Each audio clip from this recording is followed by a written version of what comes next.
देश के सामने जब इनकी जग हंसाई शुरू हो गई कि दिल्ली के बिल पर तो सब आए, लेकिन ना तर्क था, ना कोई अपनी बात ढंग से रख पाए।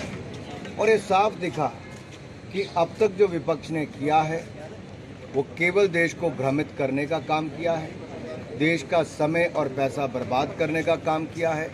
चर्चा तो मणिपुर पर पहले दिन से ही होनी तय थी।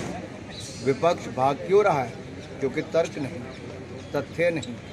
और दूसरा, दिल्ली के बिल पर भी जिस तरह से विपक्ष धराशायी हुआ है वो साफ दिखा कि अब इनको चेहरा दिखाने की जगह भी नहीं है। और जिस तरह से माननीय गृह मंत्री जी ने जवाब दिया है, उसके बाद तो विपक्ष का एक नेता खड़ा होकर बोल भी नहीं पाया।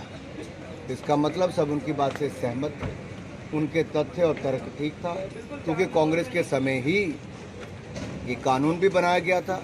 और जिस धारा के अंतर्गत ये ताकत, ये पावर केंद्र के पास नियम कानून बनाने की है, वो भी उन्होंने देश के सामने रखा। तो इसके बाद तो बचता क्या है?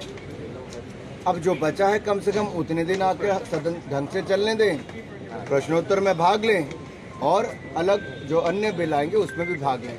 मेरा इतना ही निवेदन विपक्ष के लोगों से है कि अपना अहंकार छोड़ें, देश को गुमराह करना बंद करें, और नहीं तो चुनाव का समय आएगा, जैसा यहाँ अंदर धराशायी हुए वैसे चुनाव में भी होंगे। राज्यसभा में बिल आएगा।